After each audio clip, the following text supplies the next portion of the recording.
Hello दोस्तों, आपका स्वागत है आज की हमारी इस नई वीडियो में। आज हम इस वीडियो में कक्षा 10 विज्ञान अध्याय 1 रासायनिक अभिक्रिया एवं समीकरण के नोट्स के बारे में चर्चा करेंगे।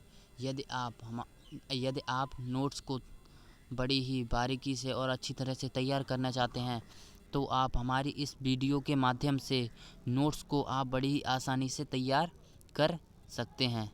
तो चलिए आज की वीडियो को हम स्टार्ट करते हैं। तो यदि आप जो हमने पीछे वीडियो बनाई थी उसके साथ आप पढ़ के भी नोट्स बना सकते हैं। यदि आप अलग से नोट्स बनाना चाहते हैं तो आप हमारी इस वीडियो को ज़रूर से देखें, ठीक है। तो हम इस वीडियो को स्टार्ट करते हैं। तो इसका पहला टॉपिक है रासायनिक अभिक्रिया। तो रासायनिक अभिक्रिया देखते हैं। ऐसे परिवर्तन जिसमें नए गुणों वाले पदार्थों का निर्माण होता है उसे रासायनिक अभिक्रिया कहते हैं, ठीक है। इसका दूसरा पॉइंट है ऐसे पदार्थ जो किसी रासायनिक अभिक्रिया में भाग लेते हैं या हिस्सा लेते हैं या पार्टिसिपेट करते हैं उन्हें हम अभिकारक कहते हैं। अभिकारक यानी जिसे इंग्लिश में रिएक्टेंट्स कहते हैं, ठीक है। नेक्स्ट पॉइंट है ऐसे पदार्थ जिनका निर्माण रासायनिक अभिक्रिया में होता है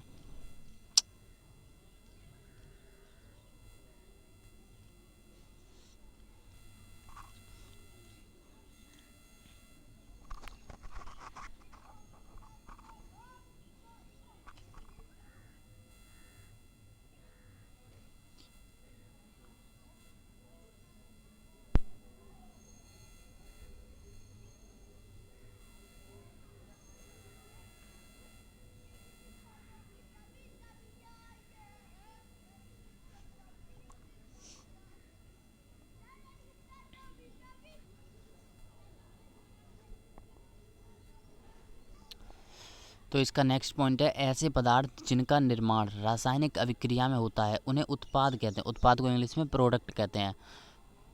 तो मैंने आपको उस लेक्चर में बताया था, इसकी परिभाषा आप ऐसे भी बता सकते हैं कि ऐसे पदार्थ जिनका निर्माण अभिकारकों से मिलकर होता है उन्हें हम उत्पाद कहते हैं। और उत्पाद को हम रासायनिक अभिक्रिया के समीकरण में राइट साइड की ओर लिखते हैं या एरो के आगे लिखते हैं, ठीक है। इसके एग्जाम्पल देखते हैं, उदाहरण हैं इसके। जैसे भोजन का पचना। यदि आप भोजन को ग्रहण कर लेते हैं, ठीक है, यदि उसका पाचन हो जाता है तो दोबारा आपने जैसा भोजन खाया था आप वैसा बना सकते हैं, ठीक है। तो ये इसका पहला उदाहरण है। श्वसन, सांस लेना भी एक रासायनिक अभिक्रिया है। लोहे पर जंग लगना यह भी एक रासायनिक अभिक्रिया है। मैग्नीशियम फीते का जलना यह भी एक रासायनिक अभिक्रिया। दही का बनना यह भी एक रासायनिक अभिक्रिया है। और रासायनिक अभिक्रिया को आप ऐसे भी समझ सकते हैं जैसे कि मान लीजिए आपने अभिकारक से उत्पाद बनाया लेकिन आप दोबारा उत्पाद से अभिकारक नहीं बना सकते, तो ऐसी अभिक्रिया को हम रासायनिक अभिक्रिया कहते हैं। और जो भौतिक अभिक्रिया होती है उसे हम ऐसे मान सकते हैं, जैसे भौतिक अभिक्रिया में हम अभिकारकों से उत्पाद को भी बना सकते हैं और उत्पाद से अभिकारक को भी बना सकते हैं। यानी जो भौतिक अभिक्रिया होती है वह दोनों डायरेक्शन में प्रोसीड करती है, लेकिन जो रासायनिक अभिक्रिया होती है वह केवल अग्रिम दिशा में ही प्रोसीड करती है या चलती है, ठीक है। तो ये उसके कुछ उदाहरण हैं। जैसे दही का बनना रासायनिक अभिक्रिया का उदाहरण कैसे है। जैसे मान लीजिए आपने दूध से दही बनाया, क्या आप दोबारा दही से दूध बना सकते हैं? नहीं बना सकते ना। तो इसलिए यह उदाहरण रासायनिक अभिक्रिया का है। और जैसे मान लीजिए भौतिक अभिक्रिया के बारे में इसमें लिखा नहीं है लेकिन मैं आपको बता रहा हूँ। भौतिक अभिक्रिया का उदाहरण मान लीजिए जैसे पानी है, ठीक है। जैसे पानी है, ठीक है। तो पानी से आपने बर्फ़ बना ली। यदि आप बर्फ़ को दोबारा से गर्म करते हैं तो दोबारा हम पानी को बना सकते हैं, ठीक है। तो इसलिए वह उदाहरण यह चीज़ इसमें लिखी नहीं है, आप मेरी बातों को सुनकर भी उसे नोट कर सकते हैं, ठीक है। इसमें अगला पॉइंट है रासायनिक अभिक्रिया के प्रेक्षण। प्रेक्षण मतलब पहचान, यानी कि रासायनिक अभिक्रिया को हम कैसे पहचान सकते हैं कि वहाँ पर रासायनिक अभिक्रिया हुई है। तो रासायनिक अभिक्रिया को पहचानने के लिए जैसे मान लीजिए अवस्था में परिवर्तन, यानी कि उसकी अवस्था में परिवर्तन हो जाता। अवस्था मतलब जैसे ठोस, द्रव, गैस, ये इसकी अवस्थाएं होती हैं। ये तो वैसे भौतिक अवस्थाएं होती हैं, लेकिन इसकी व्यवस्था होती है। रंग में परिवर्तन, यदि कहीं रासायनिक अभिक्रिया होती है तो वहाँ पर रंग में परिवर्तन होता है। ठीक है। इसका नेक्स्ट पॉइंट है तापमान में परिवर्तन। यदि कहीं रासायनिक अभिक्रिया होती है तो वहाँ पर तापमान में वृद्धि होती है। ठीक है। चौथा है गैस का उत्सर्जन, यानी कि अगर यदि कहीं रासायनिक अभिक्रिया होती है तो वहाँ पर गैस निकलती है। उत्सर्जन मतलब निकलना। ठीक है। नेक्स्ट पॉइंट है इसका रासायनिक परिवर्तन को प्रदर्शित करना, यानी कि रासायनिक अभिक्रिया होती है उसे हम कैसे प्रदर्शित कर सकते हैं। ठीक है। जैसे मान लीजिए एक उदाहरण है जिंक। जिंक यानी मान लीजिए मैं बात बताऊंगा, जिंक प्लस, यदि जिंक और सल्फ्यूरिक अम्ल की हम अभिक्रिया कराते हैं यानी रिएक्शन कराते हैं तो हमें जिंक सल्फेट तथा हाइड्रोजन प्राप्त होता है। मैंने आपको पीछे ही बताया था जो एरो के राइट साइड में होते हैं, आर एच एस साइड में यानी राइट हैंड साइड में होते हैं, उन्हें उत्पाद कहते हैं। और जो लेफ्ट साइड में होते हैं यानी कि लेफ्ट हैंड साइड, उन्हें हम अभिकारक कहते हैं। अभिकारक को इंग्लिश में रिएक्टेंट्स एंड उत्पाद को प्रोडक्ट कहते हैं। यानी कि जो ये जिंक प्लस, जो ये जिंक प्लस और जो सल्फ्यूरिक अम्ल है, इन्होंने रासायनिक अभिक्रिया में पार्टिसिपेट किया, इसलिए इन्हें अभिकारक कहते हैं। और अभिकारक को हम क्रिया कारक भी कहते हैं। ठीक है। और जो ये उत्पाद हैं, उत्पाद को हम क्रिया फल भी कहते हैं। ठीक है। इनको देखते हैं। यह देखो रासायनिक समीकरण को लिखने के लिए हम सूत्रों का प्रयोग करना चाहिए, यही वास्तविक तरीका होता है रासायनिक समीकरण को लिखने का। लेकिन यह भी एक रासायनिक समीकरण है, लेकिन यह रासायनिक समीकरण तो है, लेकिन यह भी एक शब्द समीकरण है, क्योंकि हमने इसे लिखने के लिए शब्दों का प्रयोग किया है, इसीलिए इसे शब्द समीकरण कहते हैं। ठीक है। ये शब्द समीकरण है और जो ये वाला है ये रासायनिक समीकरण है। यही वास्तविक तरीका होता है रासायनिक समीकरण को लिखने का, यानी सूत्रों के रूप में लिखा जाता है रासायनिक समीकरण को। रासायनिक समीकरण यानी केमिकल इक्वेशन। जैसे यहाँ मान लीजिए देखो जिंक यानी Zn, जिंक का सूत्र Zn होता है प्लस सल्फ्यूरिक अम्ल H2SO4 एरो, जब इन दोनों की रिएक्शन कराते हैं तो ZnSO4 यानी कि जिंक सल्फेट प्लस हाइड्रोजन बनता है। ठीक है। आगे देखते हैं। अगली हेडिंग है रासायनिक समीकरण। तो रासायनिक अभिक्रिया रासायनिक समीकरण द्वारा निरूपित की जाती है, यानी जो रासायनिक अभिक्रिया होती है उसको हम पीछे ही बताया था मैंने, जो रासायनिक अभिक्रिया होती है उसको रासायनिक सूत्रों द्वारा प्रदर्शित करते हैं यानी रिप्रेजेंट करते हैं। ठीक है। और रासायनिक समीकरण में तत्वों के प्रतीक या अभिकारक और उत्पादों के रासायनिक सूत्र उनकी भौतिक अवस्था के साथ लिखे जाते हैं। यही असली तरीका होता है रासायनिक समीकरण को लिखने का। जैसे भौतिक अवस्थाएं, जैसे यदि कोई तत्व ठोस है तो उसके आगे कोष्टक में S लिखते हैं। यदि कोई तत्व लिक्विड यानी द्रव है तो उसके आगे L लिखते हैं यानी कि स्मॉल m L। यदि कोई गैस है तो उसके आगे G लिखते हैं। यदि कोई जलीय विलयन है जल में घोलकर जो विलयन बनाया जाता है उसे जलीय विलयन कहते हैं, और जलीय विलयन कहते हैं। ठीक है। और जलीय विलयन के लिए हम AQ का यूज करते हैं। ठीक है। और आगे देखते हैं। अभी इसमें थोड़ी दिक्कत आ रही है नेट में।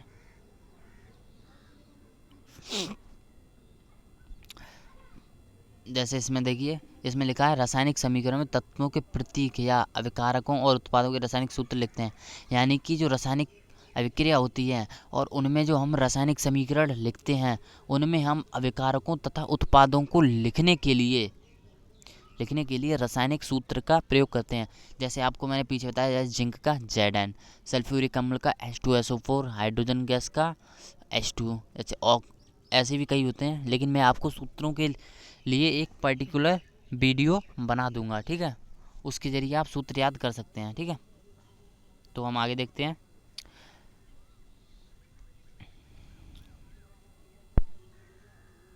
जैसे इसमें लिखा है रासायनिक अभिक्रिया में आवश्यक परिस्थितियां जैसे ताप, दाब, उत्प्रेरक आदि को तीर के निशान के ऊपर या नीचे दर्शाया जाता है। यानी कि जो चीज़ तीर के निशान के ऊपर लिखी जाती है उनको हम उत्प्रेरक कहते हैं। और उत्प्रेरक का मतलब होता है, उत्प्रेरक उन्हें कहते हैं जो रासायनिक अभिक्रिया की दर को घटा या बढ़ा देते हैं, उनको हम उत्प्रेरक कहते हैं। ठीक है। इसमें अगला पॉइंट है रासायनिक अभिक्रिया को संतुलित करना।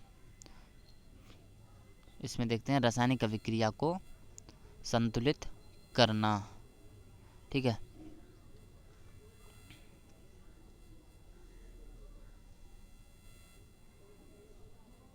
रासायनिक अभिक्रिया को संतुलित करना, तो इसमें लिखा है द्रव्यमान संरक्षण के नियमानुसार किसी भी रासायनिक अभिक्रिया में द्रव्यमान के मतलब इसमें लिखा है द्रव्यमान संरक्षण के नियमानुसार किसी भी रासायनिक अभिक्रिया में द्रव्यमान ना तो निर्माण होता है और ना ही विनाश होता है। अर्थात इसका मतलब है कि जो द्रव्यमान संरक्षण का नियम होता है उसके अनुसार किसी भी रासायनिक अभिक्रिया में कोई तत्व ना तो निर्मित होता है यानी बनता है और ना ही कोई तत्व नष्ट होता है। ठीक है। इसमें लिखा है आगे रासायनिक अभिक्रिया के पहले अभिकारक तथा उसके पश्चात उत्पाद प्रत्येक तत्व के परमाणु की संख्या समान होनी चाहिए। यानी कि जो रासायनिक अभिक्रिया होती है, हम इस द्रव्यमान संरक्षण के नियमानुसार समझ सकते हैं, जो रासायनिक अभिक्रिया होती है उसमें जो पहले होते हैं, तीर के पहले होते हैं, उन्हें अभिकारक कहते हैं, जैसे आपको मैंने पीछे बताया था। एवं जो तीर के बाद जो बनते हैं यानी निर्मित होते हैं उन्हें उत्पाद कहते हैं। और किसी भी रासायनिक अभिक्रिया में इन दोनों की संख्या समान होनी चाहिए, इनमें प्रत्येक तत्व के परमाणु की संख्या समान होनी चाहिए। ठीक है। तो चरणबद्ध संतुलित करना सीखें। रासायनिक समीकरण को संतुलित करने की इस विधि को हिट एंड ट्रायल मेथड कहते हैं। तो स्टेप 1 यानी चरण 1 में देखते हैं, जैसे रासायनिक समीकरण लिखकर प्रत्येक सूत्र के चारों ओर बॉक्स बना लें। ठीक है। पहले बॉक्स बना लें, जैसे मान लीजिए यहाँ Fe है, Fe के आगे बॉक्स बनाया है, फिर प्लस H2O यानी कि जल है, Fe यानी आयरन होता है, इसके भी आगे बॉक्स बनाया, फिर एरो। जब इन दोनों की रिएक्शन कराते हैं Fe2O3 प्लस H2 प्राप्त होता है। ठीक है। तो संतुलित करते समय बॉक्स के अंदर कुछ भी परिवर्तन नहीं कीजिए। ठीक है। मतलब जो क्वेश्चन, जैसे आप मान लीजिए कोई वाक्य लिखा है, ठीक है, रिएक्शन का कोई वाक्य लिखा है, रिएक्शन के कोई वितरण का वाक्य लिखा है, तो उसको पहले सूत्रों के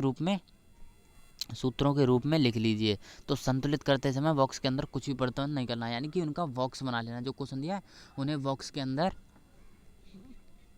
फिल कर देना है। ठीक है। अब स्टेप 2 में देखेंगे समीकरण में उपस्थित विभिन्न तत्वों के परमाणु की संख्या नोट करनी है। ठीक है। तो एक साइड डालना है तत्व, फिर नीचे कॉलम 3 कॉलम बना लेने हैं, फिर एक कॉलम में तत्व लिखने हैं और दूसरे कॉलम अभिकारकों में परमाणु की संख्या लेफ्ट हैंड साइड में लिखनी है और उत्पाद में परमाणु की संख्या राइट हैंड साइड में लिखनी है। तो यहाँ देखिए ऊपर वाली रिएक्शन में जो ये ऊपर वाली रिएक्शन है, इसमें देखिए पहला तत्व है Fe प्लस दूसरा तत्व है हाइड्रोजन, फिर तीसरा तत्व है ऑक्सीजन। ठीक है। तो बॉक्स बनाकर इनकी संख्या नोट कर लेनी है। तो देखो इधर Fe कितने हैं, इधर Fe कितने हैं, 1। ठीक है। तो 1 है। और लेफ्ट हैंड साइड में पहले देखेंगे इधर हाइड्रोजन कितने हैं, 2। इधर हाइड्रोजन कितने हैं, 2। और इधर ऑक्सीजन कितने हैं, 1। ठीक है। लेकिन राइट हैंड साइड में यानी तीर के आगे के निशान में जो Fe हैं उनकी संख्या 2 है। यहाँ गलत लिख दिया है लेकिन मैं आपको बता रहा हूँ। और जो हाइड्रोजन है, हाइड्रोजन की संख्या 2 है और जो ऑक्सीजन है उनकी संख्या 4 है। ठीक है। अब इसको संतुलित करते हैं, आगे चलते हैं। चरण 3 में सबसे पहले आपको अधिक परमाणु वाले तत्व को अभिकारक या उत्पाद की साइड अनुचित गुणांक लगाकर संतुलित करना है। सबसे जो इसका मतलब ये हुआ, यानी कि मान लीजिए कोई रासायनिक समीकरण है, ठीक है, और उसमें जो अभिकारक तथा उत्पादों को दोनों तरफ से देखना है, और जिस तत्व के परमाणुओं की संख्या सबसे अधिक है उसे सबसे पहले सॉल्व करना है, ठीक है। तो हम बॉक्स की तरह बॉक्स ही उतार लेंगे, जैसे Fe plus H2O arrow Fe3O4 plus H2, ठीक है। नहीं, ये बॉक्स में तो भाई सही बने हैं, ये ऊपर गलत लिख दिया है बॉक्स में, यहाँ Fe3O4 होना चाहिए, लेकिन ये किताब वालों ने गलत छाप दिया है, ठीक है। आप Fe3O4 ही करना है, ये बॉक्स वाली संख्या सही है, ठीक है। यहाँ देखिए, यहाँ Fe लिख लेंगे, वैसे के वैसे उतार लेंगे, ठीक है। अब यहाँ देखना सबसे अधिक संख्या किस तत्व की है, तो यहाँ सबसे अधिक संख्या किस तत्व की दिख रही है आपको, यहाँ देखिए उत्पाद में सबसे अधिक संख्या ऑक्सीजन की है, इससे ज़्यादा किसी की नहीं है, ठीक है। तो सबसे पहले हम ऑक्सीजन को सॉल्व करेंगे। तो ऑक्सीजन देखिए इधर कितने हैं, इधर 4 हैं, और इधर कितने ऑक्सीजन, देखो राइट हैंड साइड में ऑक्सीजन कितने हैं 4, और लेफ्ट हैंड साइड में ऑक्सीजन कितने हैं 1। तो 4 करने के लिए इस H2O बॉक्स के आगे हम 4 से गुणांक करेंगे, यानी 4 लगा लेंगे। तो अब सभी तत्वों के परमाणुओं को चरण 3 की भांति संतुलित कीजिए, ठीक है, जो संतुलित कीजिए, ठीक है। तो सभी तत्वों के परमाणु को चरण 3 की भांति संतुलित कीजिए। तो देखो Fe की जगह Fe लिखना है, H2O की जगह H2O, ये 4 तो अब डिफ़ॉल्ट ही आएगा, ठीक है। फिर Fe3O4 ऐसे लिखना है, फिर H2 ऐसे लिखना है। अब देखनी है, देखो जब ऑक्सीजन की संख्या बैलेंस हो गई तो अब किसकी संख्या ऑक्सीजन से कम है, तो Fe की संख्या कम है, ठीक है। तो Fe सबसे ज़्यादा हो गया उन संख्याओं में। तो इसके बाद हम Fe को सॉल्व करेंगे। इधर Fe कितने हैं 3, तो इधर 3 करने के लिए इस Fe के बॉक्स के आगे 3 लगा लेंगे, ठीक है। तो अब मैच करके देखिए, इधर Fe कितने हो गए 3, इधर भी Fe 3 हो गए, इधर ऑक्सीजन कितने हो गए 4, इधर ऑक्सीजन में 4 हो गए। अब सभी तत्वों के परमाणु की संख्या अभिक्रिया के दोनों ओर समान है। और इधर देखिए जो H2 है हाइड्रोजन, इसकी संख्या कितनी है, इसकी संख्या इधर है 4 दूनी 8, और राइट साइड में इसकी संख्या 8 करने के लिए H2O के आगे 4 लगा लेंगे, ठीक है। तो यह रिएक्शन यहीं बैलेंस हो जाएगी, ठीक है। अब आगे देखते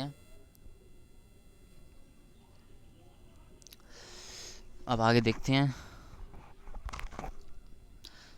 चरण 5 में अभिकारकों एवं उत्पाद की भौतिक अवस्था लिखनी है, यानी कि वो रिएक्शन तो बैलेंस होगी। अब उसमें देखना है जो रासायनिक समीकरण में जो सूत्र हैं, यानी कि जो तत्व हैं वह सॉलिड हैं, लिक्विड हैं, गैस हैं, जलीय विलयन हैं, ठीक है। तो उनको रिप्रेजेंट करने के लिए ठोस को, मैंने आपको पीछे बताया था, ठोस को S से रिप्रेजेंट करते हैं, द्रव को L से रिप्रेजेंट करते हैं, गैसीय अवस्था को G से रिप्रेजेंट करते हैं, और जलीय विलयन को एक Q से रिप्रेजेंट करते हैं, ठीक है। तो यहाँ जो रिएक्शन बैलेंस थी उसको यहाँ लिख लेना है। फिर जो 3Fe है, यानी कि जो Fe है वह सॉलिड है, लोहा सॉलिड होता है यानी ठोस होता है, तो उसके आगे कोष्टक में ऐसे लगाएंगे प्लस 2H2O, H2O है, यानी कि यह एक गैस है, एरो। यदि यह 2H2O होता तो यह पानी होता, ठीक है, तो इसके आगे L लगाते, लेकिन यहाँ यह 4H2O के अनुपात में है, इसलिए यहाँ हम G लगाएंगे, यानी कि ये गैस है, यानी अनिश्चित अनुपात में है। फिर एरो,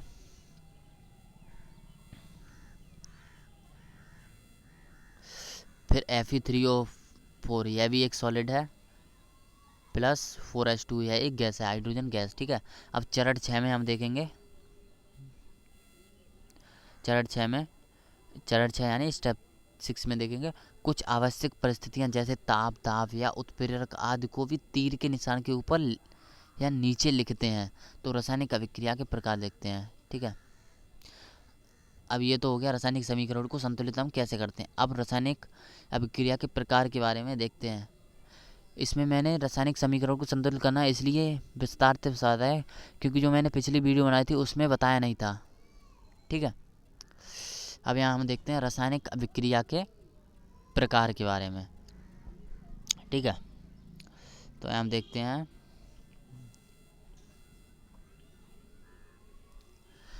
रासायनिक अभिक्रिया के प्रकार। रासायनिक अभिक्रियाएं मेनली कई प्रकार की होती हैं, ठीक है। तो इसमें जो पहली अभिक्रिया है वो है संयोजन अभिक्रिया। तो इस अभिक्रिया के बारे में, इसकी अभिक्रिया की परिभाषा देखते हैं। इस अभिक्रिया में दो या दो से अधिक पदार्थ या अभिकारक मिलकर एकल उत्पाद का निर्माण करते हैं, ठीक है। इसमें लिखा है इस अभिक्रिया में दो या दो से अधिक अभिकारक मिलकर एकल उत्पाद का निर्माण करते हैं। यानी कि मान लीजिए कोई पदार्थ है A+B, वह एक पदार्थ का निर्माण करता है, जैसे मान लीजिए C। जैसे आपको उदाहरण समझाऊं, जैसे मान लीजिए मैग्नीशियम प्लस ऑक्सीजन, ये दो पदार्थ हैं या अभिकारक हैं। जब इन दोनों में रिएक्शन होती है तो MgO यानी मैग्नीशियम ऑक्साइड का निर्माण होता है, जो कि एक प्रकार का ही पदार्थ है। और इसमें आप ये भी कह सकते हैं कि इसमें दो या दो से अधिक पदार्थ मिलकर किसी नए पदार्थ का निर्माण करते हैं, उसे भी हम रासायनिक अभिक्रिया या योगात्मक अभिक्रिया कहते हैं, ठीक है। जैसे इसके एग्जांपल हैं कोयले का दहन। जैसे कोयला यानी कि carbon C plus oxygen O2, जब इन दोनों की रिएक्शन कराते हैं तो कार्बन डाइऑक्साइड गैस बनती है, ठीक है। यानी कि एक नए पदार्थ का निर्माण होता है। मान ली इधर दो या दो से अधिक पदार्थ, ऊपर अभिक्रिया में लिखा है दो पदार्थ, तो यहाँ दो पदार्थ हैं, उन्होंने एकल उत्पाद का निर्माण किया, ठीक है। यहाँ देखिए 2H2O प्लस O2, जब इन दोनों की हाइड्रोजन प्लस ऑक्सीजन की इस अनुपात में रिएक्शन कराते हैं तो 2H2O यानी कि लिक्विड यानी जल प्राप्त होता है, ठीक है। तीसरा उदाहरण है CaO प्लस H2O, जब इन दोनों की रिएक्शन कराते हैं तो कैल्शियम हाइड्रोक्साइड यानी कि बुझा हुआ चूना प्राप्त होता है, ठीक है। तो ये हो गई संयोजन अभिक्रिया। नेक्स्ट है ऊष्माक्षेपी अभिक्रिया। ऊष्माक्षेपी अभिक्रिया यानी कि जिन अभिक्रियाओं में उत्पाद के निर्माण के साथ साथ ऊष्मा भी उत्सर्जित होती है। यानी कि मान लीजिए कोई अभिक्रिया है, उसमें कोई पदार्थ बन रहा है, ठीक है, तो उस पदार्थ के बनने के साथ साथ कुछ ऊर्जा भी निकलती है, तो उसी को हम ऊष्माक्षेपी अभिक्रिया कहते हैं। जैसे प्राकृतिक गैस का दहन, यानी कि ये CH4 यानी मीथेन प्लस O2 की जब हम रिएक्शन कराते हैं, तो कार्बन डाइऑक्साइड प्लस 2H2O बनता है, प्लस साथ में कुछ ऊष्मा भी निकलती है। ऊष्मा को आप Q से रिप्रेजेंट कर सकते हैं। यदि आपको पूरी क्लियर वैल्यू पता है कि इसमें कितनी ऊर्जा लिखती है, और आप लिख सकते हैं। यदि आपको नहीं पता तो आप ऊष्मा या Q लिख सकते हैं। जैसे श्वसन एक ऊष्माक्षेपी अभिक्रिया है, यानी कि श्वसन, जैसे C6H12O6 यानी ग्लूकोज प्लस 6O2 की जब हम रिएक्शन कराते हैं तो 6CO2 प्लस 6H2O प्लस साथ में कुछ ऊष्मा भी निकलती है, ठीक है।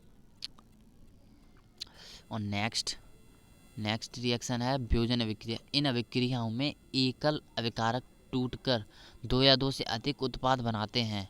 यानी कि इनमें मान लीजिए कोई एक पदार्थ है, ठीक है, वह पदार्थ है मान लीजिए अभिकारक है, यानी जब उसको हम तोड़ेंगे, ठीक है, तो वह दो या दो से अधिक पदार्थों में टूट जाएगा, ठीक है।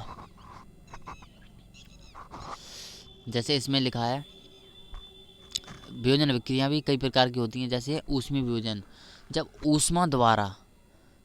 ऊष्मा यानी जब एनर्जी द्वारा हम किसी पदार्थ को तोड़कर रिएक्शन संपन्न कराते हैं तो उस अभिक्रिया को ऊष्मीय वियोजन कहते हैं, ठीक है। आगे देखते हैं। जैसे एग्जांपल 2FeSO4, ठीक है, जब इसको तोड़ेंगे तो हमें, यानी कि यह एक फेरस सल्फेट है, जब इसको हम तोड़ेंगे तो हमें कुछ ऊष्मा की आवश्यकता होगी। तो यह जब इसको तोड़ते हैं तो Fe2O3 plus SO2 plus SO3 में यह टूट जाता है, ठीक है। इसका नेक्स्ट है CaCO3 यानी कैल्शियम कार्बोनेट खड़िया। जब कैल्शियम कार्बोनेट को तोड़ते हैं तो CaO प्लस CO2 प्राप्त होता है, ठीक है। नेक्स्ट पार्ट है इसका वैद्युत वियोजन, यानी कि जब हम किसी पदार्थ को वैद्युत धारा यानी कि बिजली के द्वारा तोड़ते हैं और उससे जो पदार्थ निर्मित होते हैं, तो इस प्रकार की अभिक्रिया को हम वैद्युत वियोजन कहते हैं। ठीक है, इसी का एक और होता है, जैसे उदाहरण है इसका वैद्युत वियोजन का 2H2O। जब इसको हम विद्युत धारा प्रवाहित करके तोड़ेंगे तो यह 2H2 प्लस O2 में टूट जाएगा। ठीक है, 2H2 यानी पानी। इसका नेक्स्ट पार्ट है, थर्ड पॉइंट है इसका प्रकाशीय वियोजन, यानी कि सूर्य के प्रकाश की उपस्थिति में होने वाले वियोजन को प्रकाशीय वियोजन कहते हैं। जैसे जो भोजन प्रकाश संश्लेषण की क्रिया होती है वह वियोजन अभिक्रिया का ही एक पार्ट है, जिसमें जो पेड़ पौधे होते हैं वह अपना भोजन बनाते हैं। तो इसमें लिखा है सूर्य के प्रकाश की उपस्थिति में होने वाले रिएक्शन को प्रकाशीय वियोजन कहते हैं। जैसे उदाहरण AgCl, जब AgCl को हम सूर्य के प्रकाश की उपस्थिति में गर्म करते हैं या रिएक्शन कराते हैं तो Ag प्लस Cl2 प्राप्त होता है। ऐसे ही ये AgBr वाला है। ठीक है, इस अभिक्रिया का उपयोग श्याम श्वेत फोटोग्राफी में किया जाता है। ठीक है, अब नेक्स्ट अभिक्रिया है ऊष्मा शोषी अभिक्रिया। तो जिन अभिक्रियाओं में किसी पदार्थ को तोड़ने के लिए ऊष्मा की आवश्यकता होती है उस अभिक्रिया को ऊष्मा शोषी अभिक्रिया कहते हैं। और इसमें लिखा है जिन अभिक्रियाओं में अभिकारकों को तोड़ने के लिए ऊष्मा प्रकाश या विद्युत ऊर्जा की आवश्यकता होती है उसे हम ऊष्मा शोषी अभिक्रिया कहते हैं। ठीक है, नेक्स्ट रिएक्शन है विस्थापन अभिक्रिया। इन अभिक्रियाओं में अधिक क्रियाशील जो तत्व होता है वह कम क्रियाशील तत्व को उसके यौगिक से विस्थापित कर देता है। यानी कि इन अभिक्रियाओं में जो अधिक क्रियाशील तत्व होता है वह कम क्रियाशील तत्व को हटा देता है उसकी जगह से, और उसकी जगह स्वयं ग्रहण कर लेता है। तो उस प्रकार की अभिक्रिया को विस्थापन अभिक्रिया कहते हैं। ठीक है, आगे देखते हैं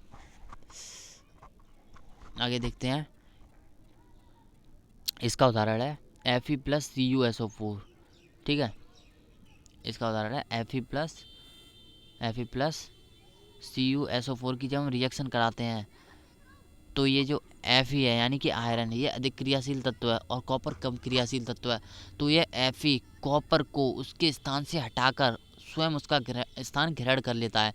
जैसे कि आपको रिएक्शन में आगे दिखा है, जो Fe अकेला था लेकिन यहाँ SO4 आ गया और Cu अलग हो गया, यानी कि बेघर हो गया है।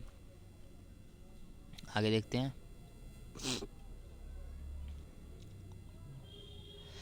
अगली रिएक्शन है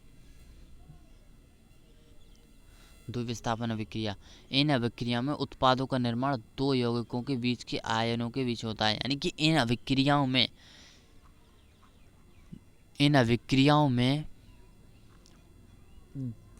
अभिकारक में दो पदार्थ होते हैं। ठीक है, और उन दोनों पदार्थों में आयनों का आदान प्रदान होता है। उस अभिक्रिया को द्विविस्थापन अभिक्रिया कहते हैं। जैसे यहाँ Na2SO2 प्लस BaCl2 की जब हम रिएक्शन कराते हैं तो Na2 पर पॉजिटिव चार्ज, SO2 पर नेगेटिव चार्ज तथा Ba पर पॉजिटिव चार्ज तथा Cl पर नेगेटिव चार्ज होता है। ठीक है, तो इसका पॉजिटिव चार्ज उसके नेगेटिव के साथ मिल जाता है और इसका नेगेटिव चार्ज उसके पॉजिटिव के साथ मिल जाता है।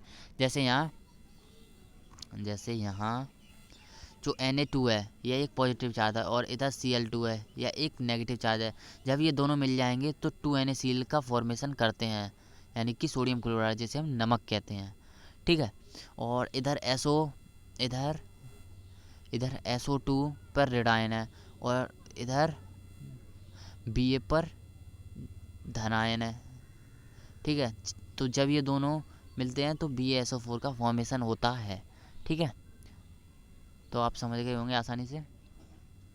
आपको मैंने पिछली क्लास में बताया था और इस नोट्स में भी आपको मैं साथ साथ समझाते हुए चल रहा हूँ।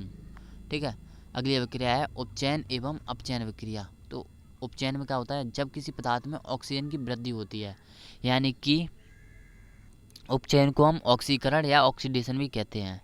ठीक है, तो उपचयन में होता है जब किसी पदार्थ की हम रिएक्शन कराते हैं तो हमको उसमें रिएक्शन कराने के लिए ऑक्सीजन की आवश्यकता होती है। ठीक है, तो इसमें लिखा है जब किसी पदार्थ में ऑक्सीजन की वृद्धि होती है, यानी कि वृद्धि होती है यानी कि ऑक्सीजन बढ़ जाती है। जैसे इसका उदाहरण है जब, इसका दूसरा पॉइंट है जब किसी पदार्थ में हाइड्रोजन का ह्रास होता है। ये तो वैसे ही पॉइंट है, लेकिन आप ये मेरा वाला पॉइंट याद रखना। यहाँ देखिए C+O2, जब इन दोनों की रिएक्शन कराते हैं तो CO2 बनता है। यहाँ मतलब ऑक्सीजन की आवश्यकता है, बिना ऑक्सीजन के यहाँ यह क्या संपन्न होगी, यानी कि इसमें उपचयन अभिक्रिया में ऑक्सीजन जुड़ रही है, यानी कि जिस अभिक्रिया में ऑक्सीजन जुड़ती है उसको हम उपचयन अभिक्रिया या ऑक्सीकरण अभिक्रिया कहते हैं। ठीक है, जैसे यहाँ देखिए 2Cu+O2 जब ये जुड़ेंगे तो 2CuO बनता है, इसमें भी ऑक्सीजन जुड़ी रही है, इसीलिए इसे हम उपचयन अभिक्रिया कहते हैं। ठीक है, अगला है इसमें अपचयन अभिक्रिया। जब किसी पदार्थ में ऑक्सीजन का ह्रास होता है, यानी कि ऑक्सीजन की कमी होती है, जैसे और इसमें हाइड्रोजन की वृद्धि होती है, और जो ये उपचयन वाली थी इसमें हाइड्रोजन की ह्रास होती है यानी हानि होती है। ठीक है, यहाँ कम होती है। तो CuO+, देखो यहाँ देखिए CuO है और इधर दूसरी साइड यहाँ देखिए CuO है, यहाँ दूसरी साइड Cu बना है। ठीक है, यानी कि CuO से Cu बना है, यानी कि इससे ऑक्सीजन को हटा दिया गया है। जब किसी अभिक्रिया में ऑक्सीजन को हटा दिया जाता है तो उसे हम अपचयन कहते हैं। और यहाँ देखिए जो हाइड्रोजन है वह H2O में बदल गया, यानी कि यहाँ हाइड्रोजन में ऑक्सीजन जुड़ी है, और जब किसी रिएक्शन में ऑक्सीजन जुड़ती है तो उसे उपचयन या ऑक्सीडेशन या ऑक्सीकरण कहते हैं। ठीक है, जैसे यहाँ नीचे लिखा भी है, इस अभिक्रियाओं में कॉपर में अपचयित हो जाता है, हाइड्रोजन अपचयित होकर जल बन जाता है। इस अभिक्रिया में उपचयन तथा अपचयन दोनों ही हो रहे हैं, इसे रेडॉक्स अभिक्रिया कहते हैं।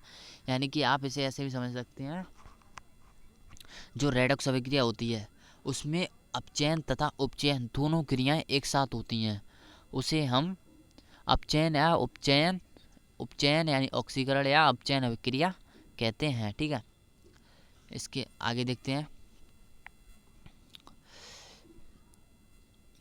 इसका अगला पॉइंट है दैनिक जीवन में उपचयन क्रियाओं का प्रभाव, यानी कि दैनिक जीवन में कुछ उपचयन ऑक्सीकरण होते हैं, उनका प्रभाव देखेंगे। ठीक है,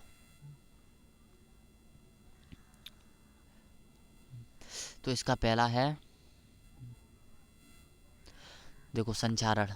जब कोई धातु कोई भी हो सकती है, जैसे लोहा, चांदी, पीतल एटसेट्रा, जब कोई धातु आर्द्रता यानी कि ह्यूमिडिटी यानी कि नमी, अम्ल आदि के संपर्क में आती है, जिससे धातु की ऊपरी परत कमजोर रह जाती है, यानी कि जंग लग जाती है, और यानी कि वह खराब होने लगती है, तो उसी को हम संक्षारण कहते हैं। जैसे लोहे की वस्तुओं पर जंग लगना, यह एक संक्षारण का उदाहरण है। चांदी के ऊपर काली परत का चढ़ना, यह भी एक संक्षारण का उदाहरण। तांबे के ऊपर हरी परत का चढ़ना, यह भी एक संक्षारण का उदाहरण है।